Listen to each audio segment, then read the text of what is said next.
Hi everyone, and welcome to this Valkyrie sound tutorial. In this video we're going to create an AM/FM radio, and we'll run the radio from a widget blueprint, setting frequency and volume. In my example I'm going to use 8 radio stations, each one playing their own music and each at their own frequency. For this tutorial we'll be creating one AM station and one FM station, and the modular design means that you can add as many stations as you like. At the end we'll have something that behaves a little bit like this.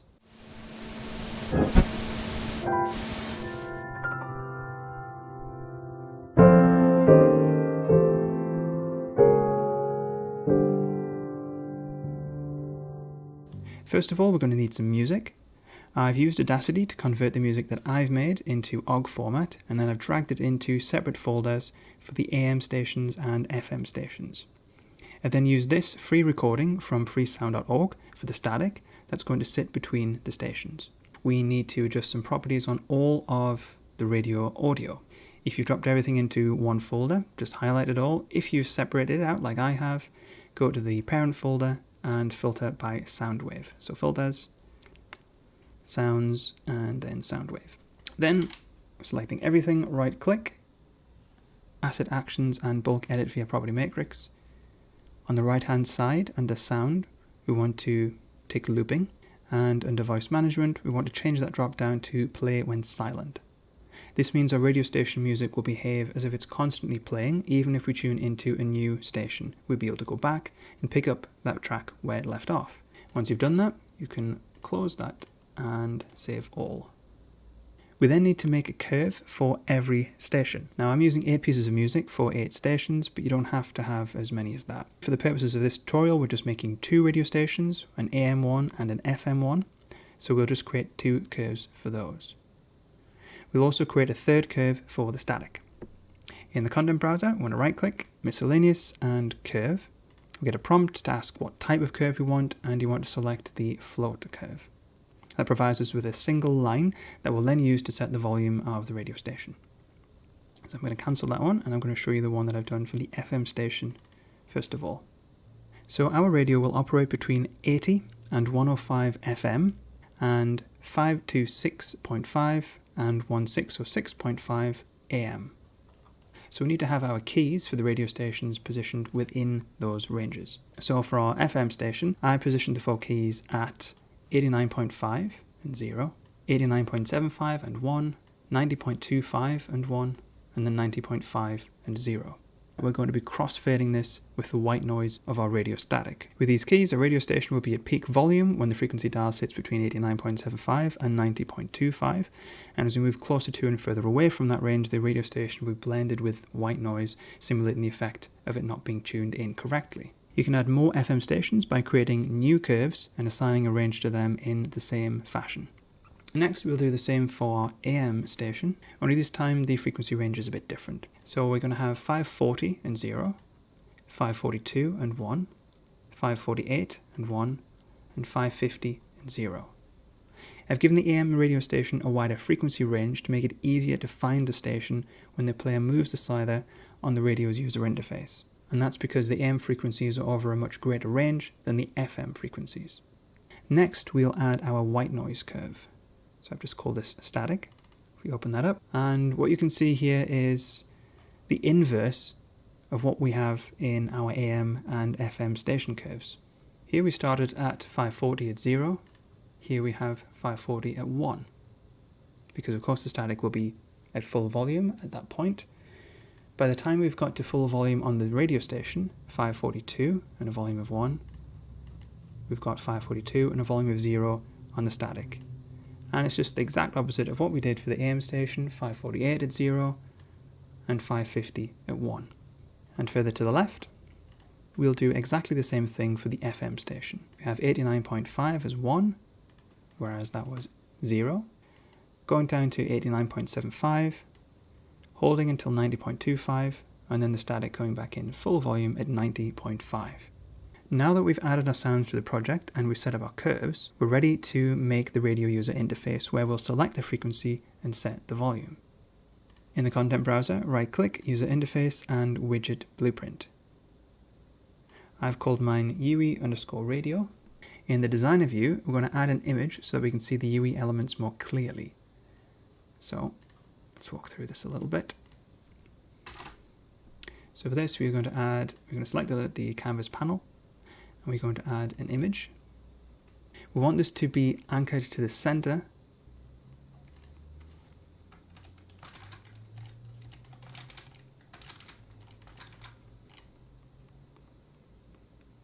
Next, we'll add a button to close the UE. Again, anchoring that to the center. And I'm going to change the colors on this a little bit as well. Give it a red tint. And I'm going to drag a text box into the middle of that.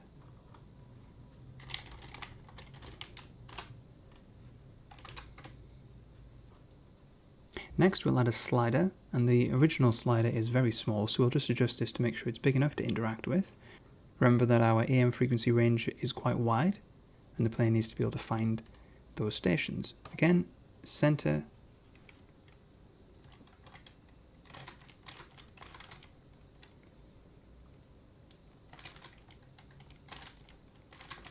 The min and the max values don't really make much difference at this stage because we'll be setting them in a moment. And I'm going to change the bar thickness to make it a little more obvious.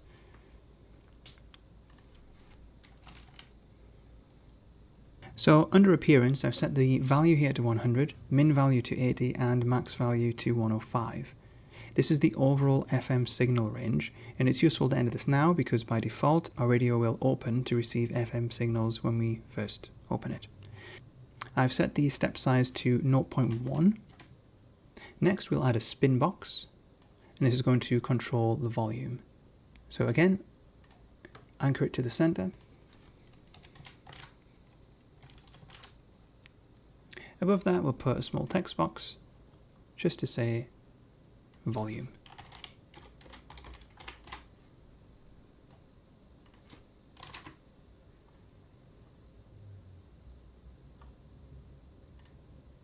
Again, anchored to center.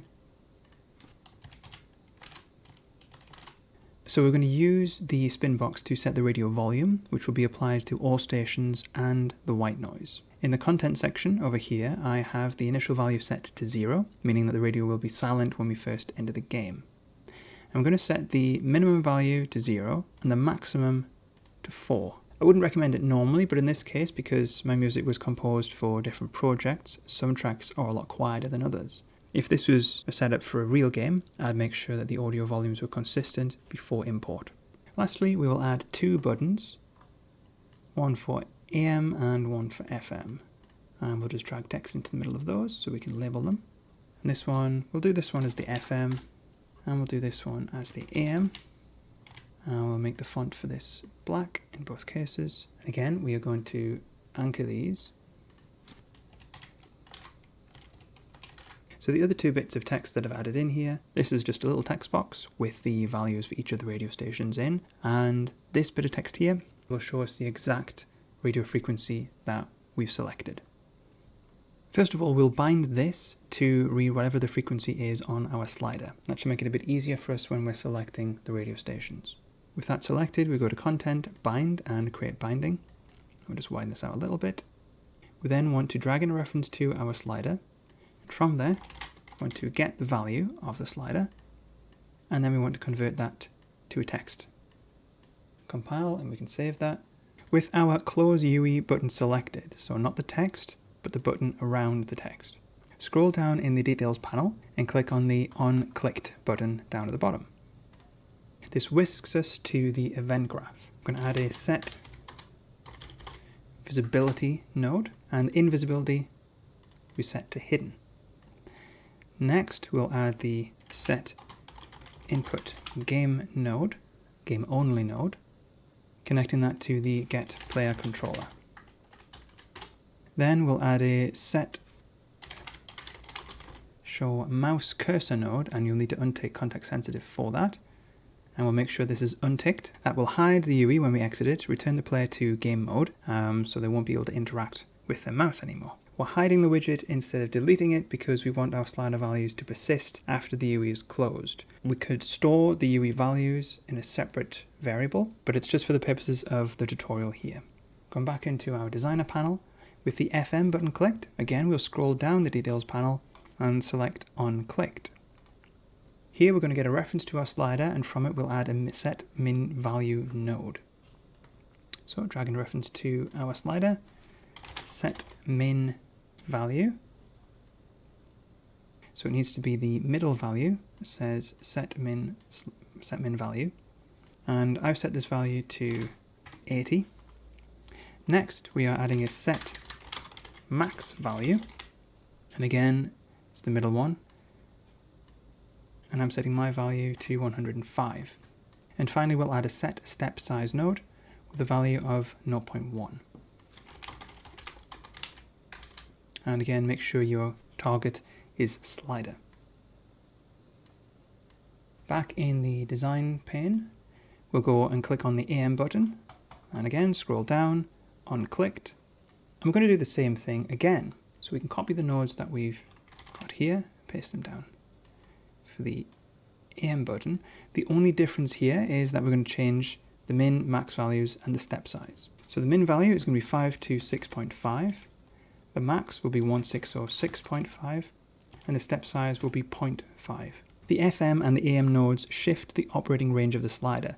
Small error there. We need to connect the player controller to the target of the show mouse cursor node. So we'll compile and save, and that's all we need to do there. Now we need to set up our radio blueprint. So right click in the content browser, blueprint class, and then actor. And I've called mine BP radio. This is the one that I made earlier. This is the code that we will put in the rest of this video.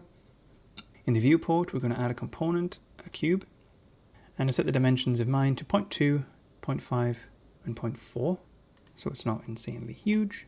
With that selected, add component, and we'll add box collision, and then we'll size this. So the collision box I've set to 100 for both the X and Y values, and 120 for the height. Next, we'll add our audio components. You'll see that I have 9 components. I've got 1 for static, I have 4 FM stations, and 4 AM stations. Make sure you specify what sound should play using the details pane. So over here on the right for static, I've selected the static asset. And you'll notice as well that I've set the values to 0. You'll see as well that I've applied the same attenuation to the static and to the radio stations. To create that, right click, sounds, sound attenuation. I've called mine radio 1, and in here I've set the inner radius to 800 and the fall off distance to 2,500. After you've added in the audio components, add a new float variable called UE volume. Add a new curve called curve static. So this is add variable, the variable type, curve, and we want curve float object reference. When we compile, we can then select one of our station curves on the static curve. So you need as many of these curve variables as you have radio stations. And now for the nodes. From the event begin play node, add a create widget node and specify the widget that we created earlier on. At the moment this is set to UE radio, the original user interface that I created prior to this tutorial. But because I've set up this new widget blueprint here, let's use this one so we can see exactly the same thing. So we'll change that and compile. So as you'll see now that I've compiled that with a new blueprint, we've got some errors. So I'm going to delete these variables here, recompile. Next what we'll do is we'll create 2 references, one for our frequency slider and another for our volume control. By caching or storing a reference to these objects, we're going to avoid having to cast to them every tick. So from the return value, we want to get slider, and then we promote that output to a variable. And we'll hook that up to the execution output. Then also from return value, we want to get spinbox. And we'll do the same, right click, promote to variable, and we'll hook the executions up here as well. Next, also from the return value, we're going to promote this to a new variable. So I'm going to delete those. We'll right click on return value, promote to variable, and we'll hook that up, and I'm going to rename that as widget reference. That caches a reference to the widget itself, so we can use that later on. Next, we will add the add to viewport node, connecting the widget ref up to that target. We're taking our widget ref and we are adding that into the target input of the set visibility node, and we'll set invisibility to hidden. Next we'll move on to collision. So with the collision box selected, we will right click, add in the add on component begin overlap node, which is this one here. And with it reselected, we'll add on component end overlap node. From each node, we'll do a branch node check that the other actor is the player character. So that equals equals, and then we'll hook that up to other actor, and the Boolean output goes into the condition of the branch nodes. For the begin overlap node, if it's true, we're going to enable input, and we'll need the player controller as the player controller input. And for the end overlap node, if that's true, we are going to disable input, again adding the get player controller node. So this means the player will only be able to interact with the radio when they're inside the collision box. To make this input happen, we need to go to Edit, Project Settings, Input, Expand Action Mappings if it isn't already, and we'll add a new action mapping. I've called mine Interact, and I've set it to the E key on the keyboard. And back in our radio blueprint, we will add the input action interact. So if you called it interact, you can just type in interact, and it should show here as an action event interact. We'll drag in a reference to our widget, and from that we'll add a set visibility node. We'll leave it by default at visible. Next we're adding a set input mode UE only. We're connecting that to the player controller, and we're also getting a reference to our widget as the in widget to focus input. Then we are adding that show mouse cursor node that we had earlier, again connected to the get player controller, only this time we're going to tick this so that it's true. That means the player can now interact with the buttons and sliders on the user interface when it's visible. These nodes here let us take those slider values and use them to tell Unreal which radio station to play and at what volume. Because we're focused on one AM station and one FM station, what I have here looks a bit bigger. I've got 4 FM stations and 4 AM stations, but for the purposes of the tutorial we'll only be creating one of each. So we'll just have 3 sections, FM, AM and static. So first of all we're running this off event tick, and from there we'll add a sequence node with 3 execution outputs. Then we want to get a reference to our slider, which was slider 0, and also to the spin box, which was spin box 0. So slider 0, and then we want to get value, just as we did in the user interface, and spin box, we'll do the same, get value for that as well. To the first execution output of the sequence node, I've added a debug section. For the input, I have added a float value, adding a print text box, and then hooking up that value to print text. And if we go back, I plugged in the slider to that value. To the second sequence output, we'll add a set UE volume. So our UE volume that we created earlier, we're going to set it now. And for this one, we'll attach it to the spin box get value return. As we adjust the spin box, the value it generates will be multiplied further down the line by the value of our float curve, giving us an overall volume level for our radio stations. From the third execution output of the sequence node, we're going to add another sequence node. From the very first output of that new sequence node, we're going to add an isValid node. So first of all, we're going to drag in a reference to our audio component, the FM station 1, and from it we're going to add an isValid node. And it's not the function we want, it is the one with the question mark. And we're going to connect the execution input to the first of our sequence outputs. This gets Unreal to check that a sound has been assigned to the audio component, the FM station 1, so that we don't get any error messages if that component is empty. Next, we'll add a set volume multiplier node, and we'll hook that up to the isValid output of our isValid node. Next, we'll drag in a reference to our FM station 1 curve. From there, we're going to get float value, and then we are going to multiply this by the UE volume. The output then goes to the new volume multiplier input of our volume multiplier node. For the get float value node here, we're going to connect this to our slider get value. So as you can see, that connects to all of the float values on the right hand side. What we then need to do is apply the same thing for our white noise and static. So again, we'll drag in a reference to our audio component, check if it's valid, set the volume multiplier, This time we're getting the curve static. Same setup though, getting the float value, multiplying it by the UE volume value, and applying that to the new volume multiplier of that particular component. Again, the get float value in time is tracing all the way back to our slider value. And for our AM station, it's exactly the same thing again. We're going to drag in our audio component for the AM station, check if it's valid. We're going to add a set volume multiplier node, drag in a reference to our curve for that particular station, get float value, multiply that output by the UE volume, and apply it to the volume multiplier for that audio component.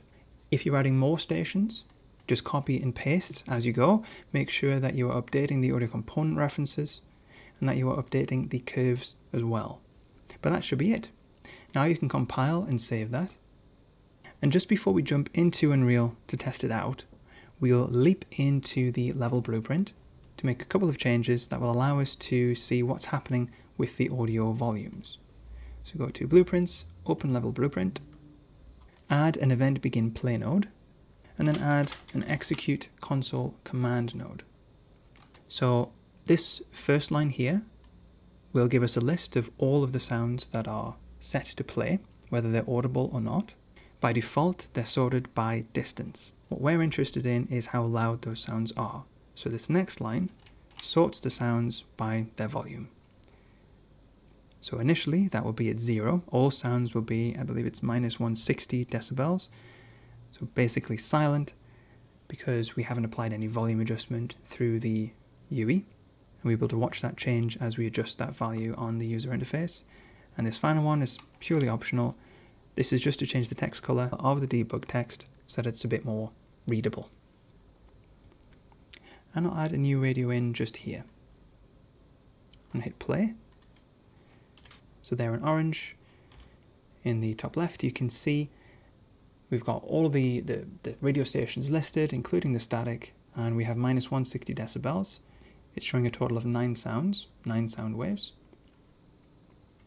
And if we enter our collision box and press E, we now see our user interface. We can see our mouse. We don't have any volume, so let's turn that up. So we have static. Let's go to 89.5.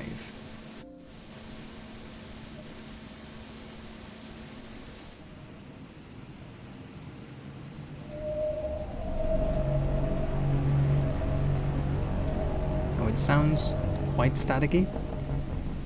That was a poor decision on my part because the original track has static in it at this point. So let's try the AM station. So we set that to 542.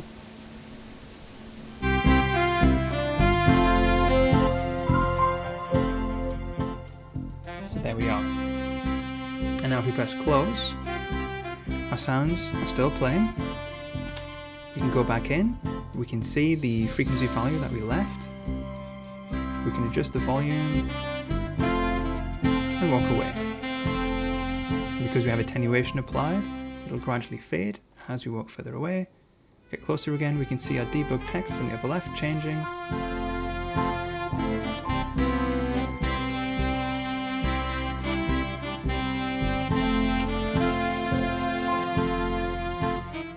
We can also double click on that spin box and put in a manual entry and say we wanted to adjust the frequency so we're on that crossover point between static and music. So we know that by 548 we don't hear any of this audio, so let's see if we can just get that to be a bit harder with this one. Let's go to the FM station and set it there.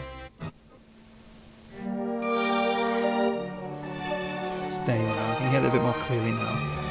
We've got the music playing, and we've got static in there as well.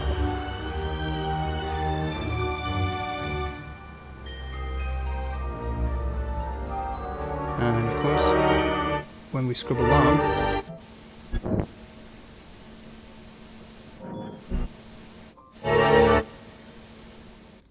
we get that sort of familiar analog blip as we pass along the stations. And that's it. We've created a fairly simple radio with modular channels and a user interface. I hope you found it interesting and useful. Good luck with your projects, and as always, thanks very much for watching.